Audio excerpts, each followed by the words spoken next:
Welcome back to the Grow Your Nutrition Business podcast. At Healthy Steps Nutrition, we believe something as fundamental as nutrition shouldn't be complicated, which is why we focus on a simple, habit-based approach.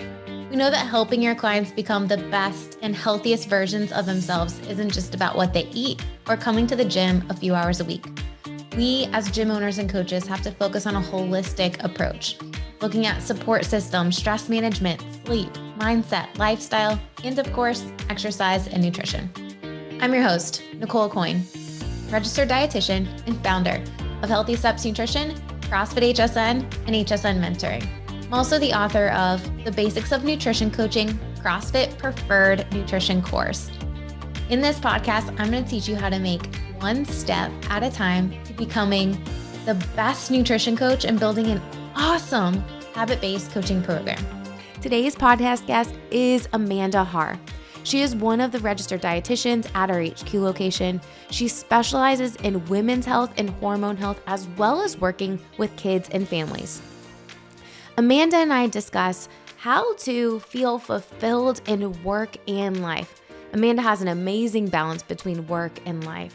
And I think it is something that a lot of gym owners, trainers, coaches, entrepreneurs in general really struggle with. And if I'm honest, I'm still struggling with it myself. But in this podcast, we're going to teach you how to take some steps so that you can feel fulfilled in your work and your home life. At the end of the podcast, I'm going to talk about some of the things that we do at our HQ location and with our mentoring program around feedback. Feedback is such an important part of growing personally and professionally. Feedback is the reason for many of the initiatives that we have going with HSN Mentoring today. For instance, the Coaching the Coaches program.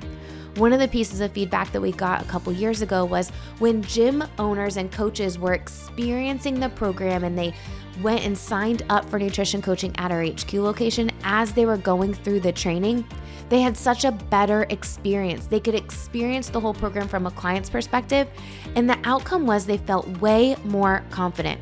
Guess what? We started and launched that program a little over a year ago. Kayla heads it up. It is a fantastic program. But the truth is that program has evolved because it's still only a year old. How has it evolved? Based on feedback from the coaches that are implementing the program and from the people that are doing the program. If you're not asking for feedback, you are missing out. So I'm going to talk about a few tips that we have that I use personally regarding feedback so that you can create an exceptional service and strive for excellence in your business. All right, enjoy this podcast about feeling fulfilled in work and your personal life. Amanda, welcome to the Grow Your Nutrition Business podcast. This has been a while. It's been a while since you've been on this one. Right? It's been too long, so I'm so glad that we are back.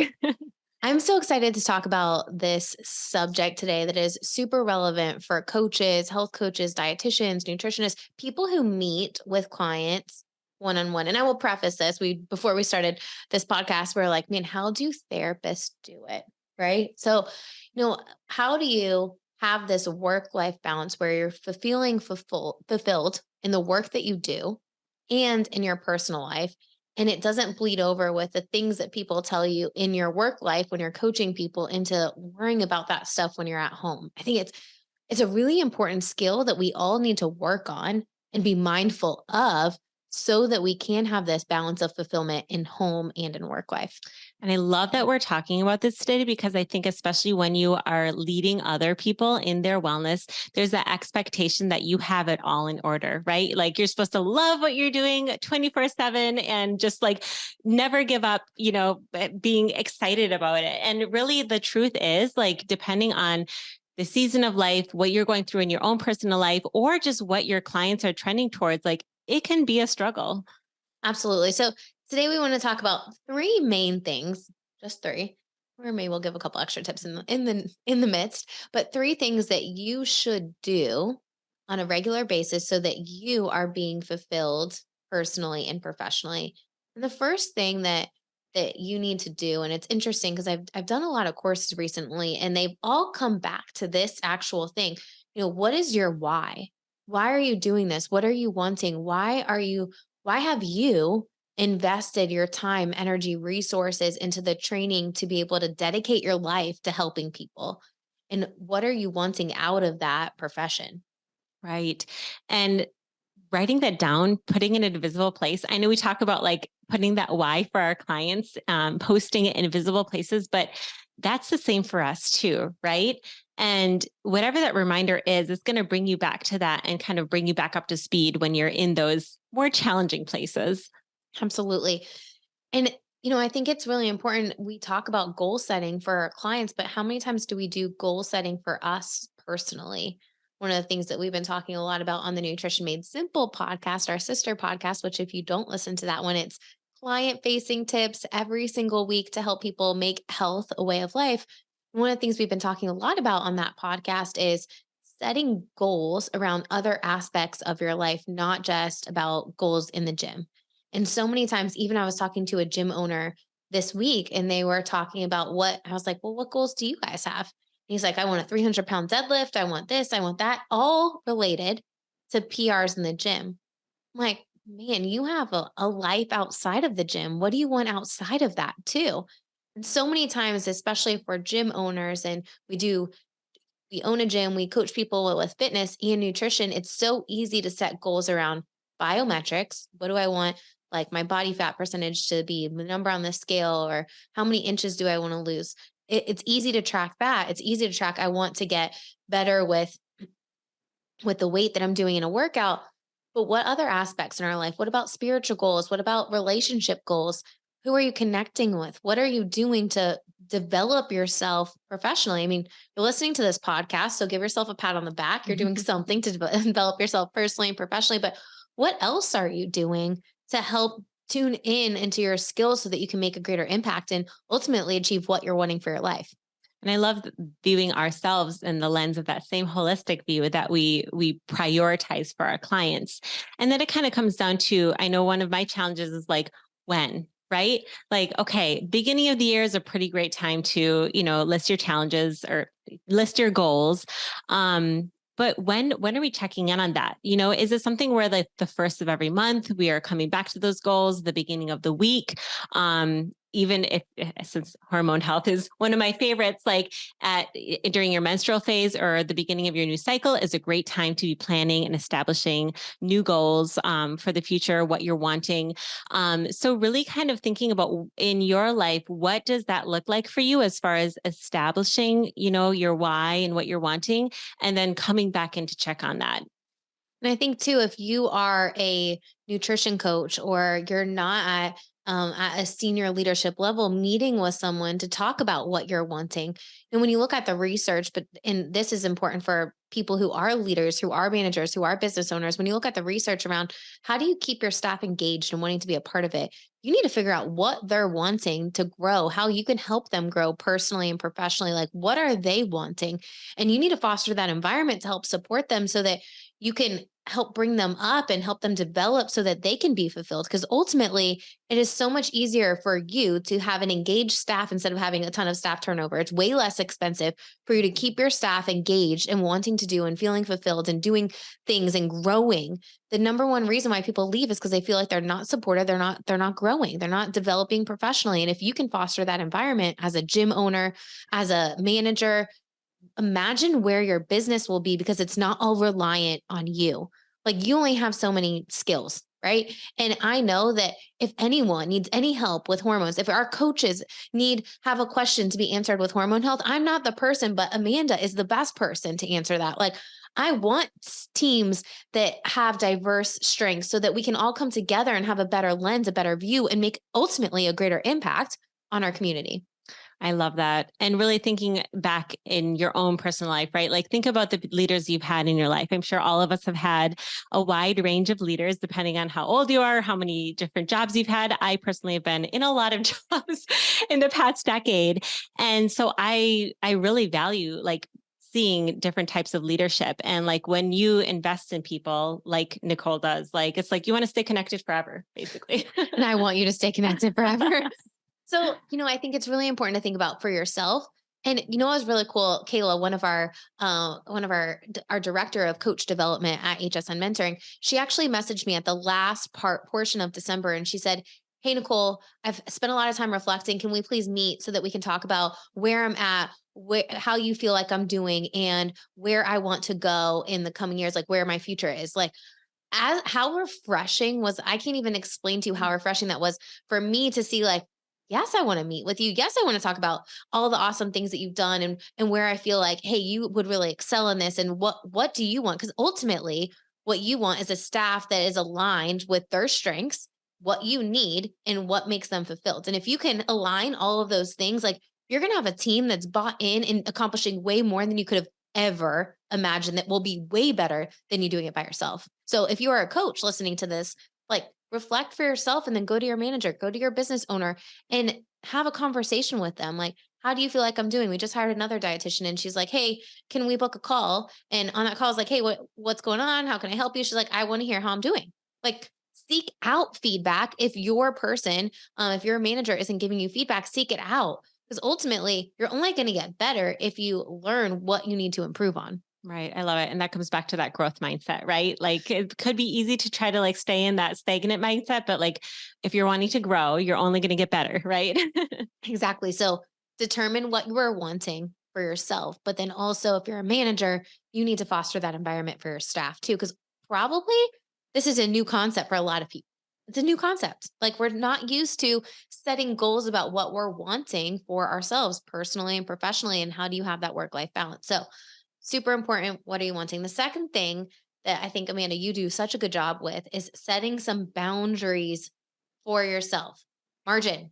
We keep talking about margin on the other podcast, and this is the first time I'm bringing it up here, but we need some margin. We need to set some boundaries. Like, if you want to have a work-life balance, and I will tell you as a business owner, it is very tough to do this. Slack goes off all the time. Like, people message, there's things that are going on. It's tough. But the truth is, luckily, we're not in a situation where if you don't answer a message, someone is dying right now, right? Like, it's not a life or death situation. It's, hey, let me set some boundaries for myself so that I can feel fulfilled in my home life with my personal relationships, and then show up for my best self at work. Yeah, that's huge. And I think one thing that's been really helpful for my boundaries is the expectation with HSN is like, we'll respond within the next 24 hours, right? And that to me was really freeing because I'm a by the book person, right? So if I think that I need to be responding immediately, like I think someone needs me, I got to go right now. So that's really helpful to actually set that boundary and adhere to that boundary. That is the big thing. So this is a really good point, the 24-hour rule. So number one, I made a huge mistake, and I'm curious if you made the same mistake, but I made a huge mistake when I started my private practice. Is when someone messaged me, I would message them right back. And at one point, people had my cell phone number because we didn't have the work number, and people were messaging me like, I'm in line at Starbucks, what should I get? I'm in line at Panera, what should I get? I'm here, what should I get? And it was like I was a menu reader constantly. I was on call all the time. And there was a turning point for me. It was an aha moment. I was at my kids' soccer game. They don't play soccer anymore, but they did at the time. We're at the kids' soccer game. I get a text message about being in line at Starbucks. I didn't answer because I was at the kids' soccer game. And I remember that client getting very frustrated that I didn't respond right away. And I was like, something needs to change here. I cannot do this. I'm not going to be able to be fulfilled. I'm not setting my clients up for success, because all I'm doing is enabling them to get an answer that they could probably make an informed decision themselves of what looks balanced, what would be fulfilling, what would be a great option for me to have that I'm going to like and I'm going to enjoy and is going to be a good, healthy option for me. Like, that's not the relationship I want to set up for myself. So then what happened? The next step was, what is the boundary going to be? And then you need to clearly communicate it from day one, right? So you have this 24-hour boundary with clients, but you communicate it on day one. Hey, you can expect to hear from me within 24 hours if you message me. Like, now they're not expecting you to manage them immediately. And you've been able to set a boundary where you have work-life balance. Right. And it's great because it really is role modeling at the same time, because you're a role modeling that work is an important part of your life, but the other facets of your life are very important as well. So it really shows them that you have balance in your life as well. Absolutely. An easy thing to do if you're a coach is schedule out some time where it's like, okay, maybe it's in the morning from 8 to 8:30 that you go in and respond to messages so that it's not this conversation that could happen and be dragged out all day long. Like go in and respond to messages. And then after that, a lot of time, respond the next day within 24 hours so that you're setting some boundaries for yourself. I think, and sometimes this is really tough, like turning it off, like turn it off. We're not like switches. We can't really just turn it off. Yeah. Although I'd Only we love to. could. All right, I'm done. I am done with work. I'm going to I'm going to switch this brain part off. It doesn't work like that. So you have to sometimes foster an environment for you, especially for people that work from home. I think this is really tough. Like Yeah, in it's our house right now, if you look this way, that's our living room. If you look this way, it's the bedroom. You literally have to walk through my office to go to our bedroom at night. And it's tough sometimes because if I walk in the office and my computer's up and I got all my stuff out, I'm naturally thinking about the stuff that I didn't accomplish or during the day, right? So having some set up ways for you to stay on track is going to be really important. It might be closing your computer, having a candle, blowing it out, doing something so that you can stay on track with setting some boundaries for yourself. I love that. Because yeah, I totally get that. I mean, most of my work is from home too. And it's like, oh, I just thought of that. I can just run back. And that's a really new thing in our society, right? Like before the age of technology, people went to work and they came home. There was very clear, distinctions between the two. But I love thinking of what is that like physical motion that tells my body and my brain through muscle memory that I can move on to whatever is next in my life, whether it's a workout or time with family or cooking or whatever that looks like for you. And the other piece of the puzzle I would say is being able to like let it go. And Mhm. this is, I think, something that you do. I've actually asked you about this before. Like, hey, when you have those client scenarios and someone comes in and it's really struggling and like it's weighing on your heart, like, what do you do? And I remember, well, you can actually say, what do you do? Right. So, I mean, most of the time, I really want to pray, right? Pray for that client because I know that it's in God's hands, right? I'm just a tool. I'm not God. I'm not going to do everything for them. So I pray and I put it into God's hands, which is ultimately what I need to do more often than I do. And then also just anything else that really helps to separate my brain from work, right? So whether it's exercise or yoga or um, I probably should do that more often before I pick up my kids. So I'm present for them, creating that margin so that you can shift from one thing to the next. But definitely the prayer is my number one way to let go and let God. I think that's so valuable. So one of the interesting things I've worked with a therapist for quite some time. We see each other every few months. Coach, whatever you want to call her, she's absolutely amazing. But one of the things that I really was intentional about with our staff retreat. So we last year did a staff retreat leading into a live event where we had 150 gym owners at a live event. It was the first time we've done a live event since COVID. Like I had such high expectations for this event. I really wanted to do really well, but at the same time we had our first ever staff retreat where I met a lot of our staff for the first time. It was the first time that our entire staff was getting together. And I remember like spending a couple sessions just talking about this thing. Like I want to be so present in the moment with the staff and like have so much fun with them and not be worried about making sure everything is absolutely perfect for what I'm wanting for this live event with gym owners. And I remember she knows that I'm a pretty spiritual person. She's like, did I ever talk to you about the God box? And I was like, no, but I'm very interested in hearing this. And she was like, get a box, decorate it. And she's like, write on a card, like, what are you wanting? And put it in there, like literally give it to God, put it away and be done. So I did that. And what was interesting, and even Jay, my husband, after the event, he was like, holy cow, you were so present in the moment. You were at that event. Like I we loved it. just It was had amazing. so much fun and was it absolutely perfect the whole time. No, like right before the Friday, we did like this thing with Tim Arnold, and he's absolutely amazing. And I remember like my brain was kind of going to, okay, we have the welcome reception in like a couple hours. Like I need to get my stuff together for that. But other than that, like for the days leading up, it was so fun to be so present. And honestly, that was my bright spot of the year last year was that time with the staff. And ultimately, if I didn't set boundaries for myself and really define what I was wanting and give it to God and have my way to separate, that would not have been my bright spot because I would not have been so present. And I wonder what people listening to this that maybe have missed out on things because they haven't set boundaries on themselves or been fully present in an opportunity that you could have made a really big difference. And there's so many different examples. If you're a coach, like someone grabs you after a class and is talking like, and maybe is struggling with something, do you say, oh man, and just like kind of shoo them off because you have to get ready to the next class, or do you go for a walk with them and really be intentional and give them an ear and time and space to talk and just know that you're here and there for them? Like, there's such a difference that you can do if you set boundaries and create margin for your life so that you can be fully present in the moment. Right. And it takes work, right? Like it's not natural for us to try to let go of control like that, right? Yeah. Like it's almost like worrying sometimes feels good, like because we feel like we're doing something about it, but it does not make us any more productive. So I love that like physical box that you can just, let God take it from you. Yeah. Like put it in there. There's a song. It's like, you know, lay it at on Jesus's feet or something. I don't remember the exact words. I'm butchering it now, but like the point is like put it down, lay it down, and then walk away, step away because it's out of your hands. So I think that's really important. The last thing that I would have to say about, staying fulfilled in work and home is it goes along with the first tip of like defining what you're wanting, but really being super clear and have positive affirmations around that. Like, hey, I have a gift worth giving. Like I know that I provide so much value. Say it to yourself, speak it to yourself, and then you start believing it, right? Our thoughts determine what we believe. If we constantly are self-doubting and lacking confidence, it's going to shine through to what we do. But if we're talking positive light to ourselves, if we're speaking life into ourselves, then we're going to be more confident and be able to have a greater impact on people.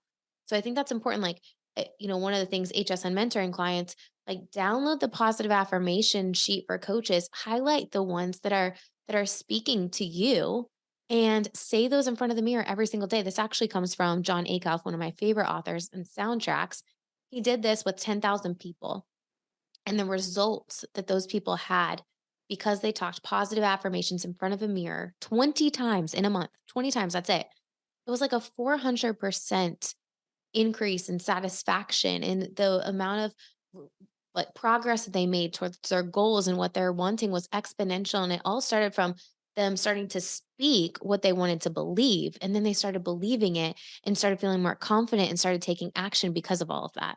I love that. That's really cool. I mean, the resource with the affirmations is awesome, right? Like it's just like here's your worksheet, like pick out what stands out to you and use it. For some of my clients, like or myself, we post like Bible passages on our wall, like things that we struggle with, and those words of just positive light that are going to support us. So, or maybe you have like a quote that you read somewhere that really speaks to you, whatever is going to speak to you in those moments of what you're currently being challenged with. That's just post it wherever you can see it. I love it. I love it. It's so important for you to be able to figure out what is going to work for you. And like, these are not perfect steps. Like if you're a business owner, if you're a manager, and really anyone, like we're not robots. We're not going to be able to have this switch where we can turn off work and turn on home life. There is bleeding in there. There's going to like run together.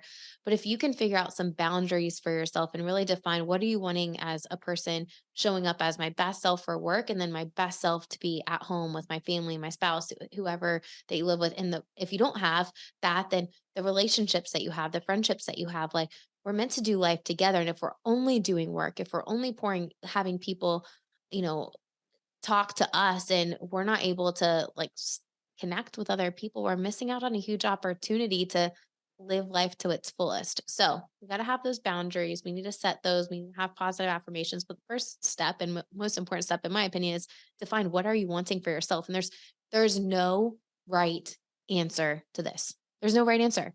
So you need to define what that looks like for you. And sometimes when you kind of dig down that deep, it can be a little bit scary, right? Because sometimes you might figure out what you're wanting actually requires big changes in your life. Yeah. So navigating that is kind of a scary thing, but it's worth it in the end, right? Absolutely. Amanda, thanks for coming on the podcast. Hopefully we get you on Grow more. Yes, I would love that. Thank you for having me. I hope you enjoyed that episode with Amanda and I.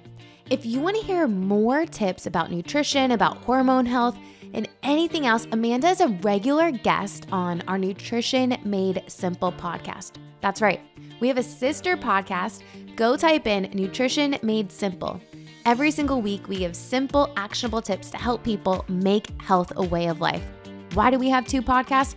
I say it all the time, but our mission here is to empower 1 million people to take control of their health one step at a time so that they can prevent and reverse chronic disease. Amanda and I talk about all things health, wellness, weight loss, hormones in the Nutrition Made Simple podcast. Make sure you go subscribe. I guarantee you're going to hear some tips that you can use with your personal clients if you're looking to build a nutrition coaching program. All right, as promised, I want to talk about feedback. Feedback is something that for some people, it's a little bit easier than others. And I think a lot of times we might feel a quick response to react instead of respond when we get feedback. But the truth is, when you get feedback, you should and want to strive to make things better. Look at it from an objective standpoint. Hey, how can we improve? And if it's related to your staff, are you giving them the tools and resources so that they can be successful? Are you evaluating? Are you doing quality assurance to ensure they are delivering the service that you want to deliver? Quality assurance is something that's set up by a few people on our team. We have rubrics. That's one of the reasons why we do the coach evaluation as a part of the training and the annual subscription for HSN mentoring. Having ongoing coach evaluations, having QAs to ensure quality assurance is such an important piece to ensure that you're delivering a professional experience. When you think about getting feedback, you want to go in with an objective viewpoint of how can we improve? How can I take this? There's some times where you'll get a piece of feedback and it might be on the person, but there's always something that you can do to improve the experience so that their perception of your service is exceptional. I can tell you that feedback is something that I take very seriously. It's one of the reasons why we have a graduation call at the end of training. I want to hear how excited gym owners and coaches are, their feedback from the training, and help them set realistic goals now that they're done with the training going into the next year so that they can have a story like last week's podcast with Rob, where he went from zero nutrition revenue to $15,000 a month on average from nutrition revenue. Adding a nutrition coaching program can allow you to have such a greater impact, to impact more people in your community and to truly transform their health and their lives. But as gym owners, as trainers, as coaches, we need to have a growth mindset. What can we do to improve? How can we improve the experience for our clients, for our team, so that everyone is set up for success? If you work for someone who doesn't normally give you feedback, ask, hey, what am I doing well? What can I improve on? How can I best support you so that we are going together in the mission and vision of what you're looking to accomplish in this business? As gym owners and coaches, I feel like we have the best job in the world. We are able to help transform lives so that these people can make a greater impact and fulfill their purpose in life. I hope you understand the impact that you can have by adding nutrition in combination with fitness and accountability. All right, hope you enjoyed this podcast episode. Please don't forget to subscribe, leave us a review so that you don't miss another episode. By leaving us a review, it will really help this podcast reach more people. I would really appreciate it. See you back here next week.